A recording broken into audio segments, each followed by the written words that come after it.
Sa pagkakataong ito, mga kabayan, kumustahin po natin ang sitwasyon ng ating po mga marinong Pilipino na na-rescue sa pag-atake po ng Houthi rebels sa Red Sea. Makakasama po natin ngayon ang kalihim mismo ng Department of Migrant Workers or DMW, si Secretary Hans Leo Kakdak. Secretary, sir, magandang hapon po at welcome to the program. Magandang hapon, Sir Reggie, sa inyong mga tagapakinig, tagapanood. Opo. Secretary, sa pagkakataong ito ay kumusta na po ito pong ating pong mga kababayang mga Pilipinong marino, sir, na na-rescue po sa nabanggit na lugar, sir? Yes, sa ngayon, mayroong good news kasi umakyat na sa 8 yung nakitang mga Pilipino dito sa mula sa barkong Eternity Sea, mga tripulante ng Eternity Sea. At may tatlong, in other words, may tatlo pang nahanap. Kaya 8 na sila ngayon. At hindi ko lang i-disclose kung anong current location nila, but rest assured they are safe. Opo. Confirm po ba, Secretary, yung bilang po nasa 21 yung mga Pilipino na sakay po ng naturang Yes. barko, sir? Yes, 21 out of the 22. 22 in all ang seafarers ng Eternity Sea. 21 are Filipino, including the captain. Opo. And yun nga, merong napabalitaan na 3 hanggang 4, 3 or 4 na nasawi, pero kinukumpirma pa rin natin ito. Sa pagkakataong ito, sir, napag-iisipan na po ba ng DMW kung ano po ba ang pananagutan ng manning agency at ng principal shipping company sa paglabag sa panuntunan po ng DMW sa pagbabawal na paglalayag sa Red Sea at sa Gulf of Aden, sir? Sa ngayon, ang license manning agency at ang principal ay nakasuspinde pending further investigation. Ito ay for the purpose of baka kasi makapag-board pa sila ng mga Pilipino sa mga barko maglalayag sa delikadong lugar katulad ng Red Sea at Gulf of Aden. So, nakasuspindi po sila ngayon. Siyempre po, sir, hindi po maiwasan na mag-isip at mabahala ang pamilya. Ano na po ba, paano po ba natin na i-relay sa pamilya ang impormasyon kaugnay po sa kanilang kaanak, and of course, ano na po ba ang tulong po na naibahagi po ng inyong ahensya, sir? Ang malaking direktiba, ang punong direktiba ng ating mahal na Pangulo ay gawin ng lahat na aming makakaya para matulungan ang ating mga mahal na OFWs, lalo na yung kanilang pamilya sa ganitong sitwasyon. Take care of the families, ang sabi ng ating Pangulo. Kaya nakakailang pagdaupalad na tayo with all the families. At kagabi, sinimulan na natin yung personal visits. Kasi yung all the families, virtual, nagkikita kami at nag-uusap, video conference call. Pero yung personal home visit, sinimulan na natin kagabi at isa-isahin natin silang dalawin para mabigyan sila ng kahit papano comfort at assurance mula sa gobyerno ayon sa direktiba ng ating mahal na Pangulo na tutulungan natin sila until makatulong tayo ng ganap ng sang-ayon sa ating mandato dito sa DMW. And Secretary, sa nabanggit po ninyong bilang, wala naman po bang nasugatang iba pang Pilipino, sir, sa nangyaring pag-atake? Well, yun nga. So may 8 nang na-rescue. May mga 3 o 4 na napabalitaan nasawi pero kinukumpirma pa natin ito. Ang isang malaking source ng kumpirmasyon yung 8 na sagip. Kasi pagdating nila ay pwede natin silang makapanayam at tanungin kung ano nangyari at kung meron bang nasaktan ng malupa o kaya nasawi on board. Okay. So they will be the source ng ating information. Pero first things first, kailangan muna sila maligtas at dumaan sa mga ilang protocols, medical protocols, and of course makatanggap ng basic needs assistance. I'm sure pagod sila at gutom pag-uwi, pagdating sa safer ground. Kaya ay nasahan natin magkakaroon ng immediate attention at treatment sa kanila upon reaching safer ground.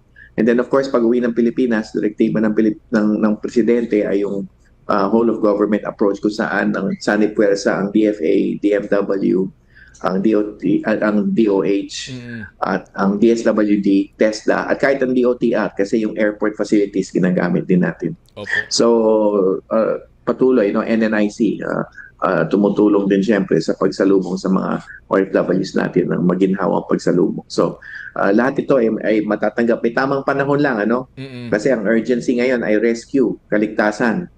Pero may tamang panahon na ibibigay na natin yung mga karapatang financial assistance, reintegration, pagnenegosyo, etc.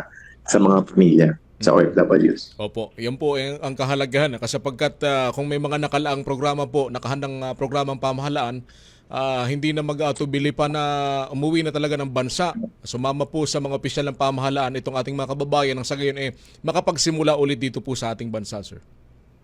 That's right, exactly. Kailangan maparamdam natin sa kanila ang kanilang kahalagahan.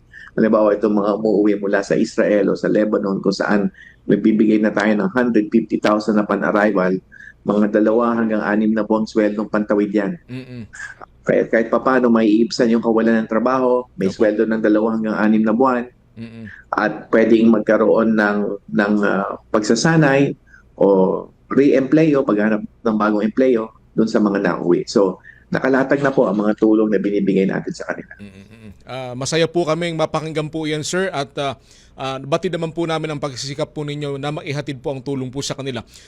Batid ko po, sir, na nung mga nakarang araw, may mga babala na po kayo sa ating po mga kababayan doon. Paano po ba natin palalakasin sa ahensya po ng DMW ang information drive sa pagbabawal po ng paglalayag sa Red Sea at Gulf of Aden at iba pang mga bawal na paglalayagan po para hindi na po ito mangyayari pong muli, Secretary? Ito, tuloy ang ating paglalabas ng mga notisya, mga impormasyon. Sa mga manning agencies, naglalabas tayong advisory. Kahapon lang, pirma na naman ako ng advisory. I-reiterate. Kumbaga, binabalik lamang yung tinalaga na natin noong February 2024. Kung saan may mga regulasyon na tayo. Pag-una, diversion, dapat i-divert ng ship owner ang biyahe niya. Huwag nang dumaan sa Red Sea at Gulf of Aden, delikado po doon. Pangalawa, kung magdidesisyon man na dumaan ang barko doon, kailangan iulat nila kung may Pilipino doon sa barko na dadaan ng Red Sea o Gulf of Aden. At kailangan mag-risk security assessment. Dapat merong armed guard at maritime escort. Kaya itong mga requisitos na ito dapat naririyan bago pa man makalayag. At dito sa kaso na to ng Eternity Sea, ang isang initial finding ay mukhang hindi ginawa lahat yun. Kaya merong initial finding ng paglabag pa. Pero darating ang punto ng isang formal na investigasyon dyan. Sa ngayon, rescue muna ang kailangan natin isagawa para sa kapakanan ng mga tripulante natin.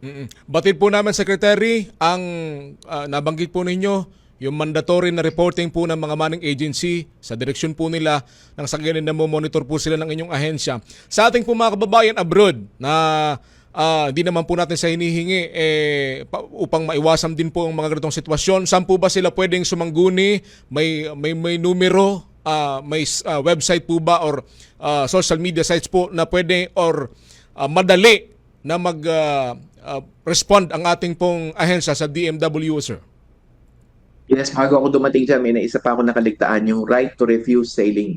Ang isang tripulante may karapatan din na tanggihan na anumang pagsiservisyo o pagsampa sa embarko na dadaan sa Red Sea at Gulf of Aden. Sa DMW, may mga regulasyon na tayo whereby may form, downloadable form. Mas madali. Basta i-fill up lang ng web right to refuse sailing at ibibigay sa manning agency o ship owner, copy furnish ang DMW. At meron ng ang epekto nito ay hindi siya pwedeng pilitin na sumampa ng barko na dadaan ng Red Sea. Opo. Tapos meron pang bukod dito, merong 2 months compensation na ibibigay doon sa tripulante na nag-exercise ng right to refuse sailing. At meron ding libreng repatriation ticket pauwi sa Pilipinas.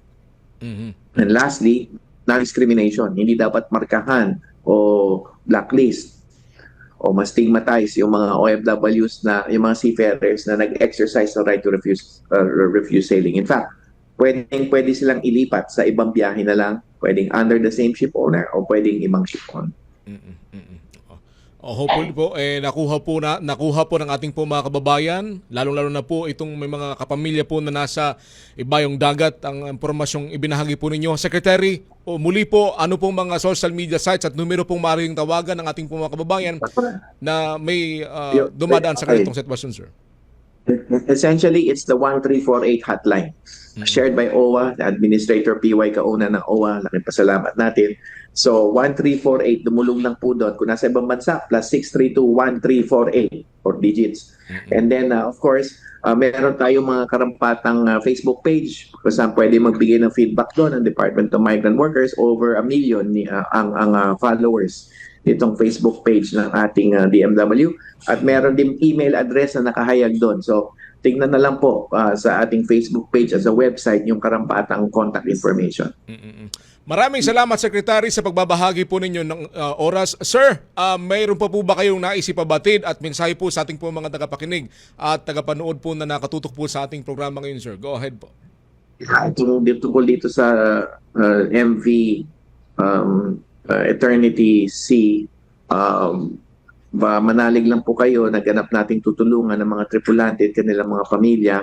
Meron po lang po talagang mga proseso dito na sinasagawa, lalo na doon sa search and rescue at yung kanilang pagpapauwi. Harinawa ay magkaroon ng kalunasan itong sitwasyon natin in a sense na sana all 21 seafarers are fine. Meron pa sanang mahanap dun sa continuing search and rescue operation. Ang hotline po natin is 1348. Dumulong lang po doon. Kung nasa abroad, +632-1348. Maraming salamat po, Sir Reggie. Opo. Nakasama po natin mga kabayan si Secretary Hans Leo Hakdak ng DMW. Sir, maraming salamat po at magandang hapon. Salamat po, magandang hapon sa inyo. God bless.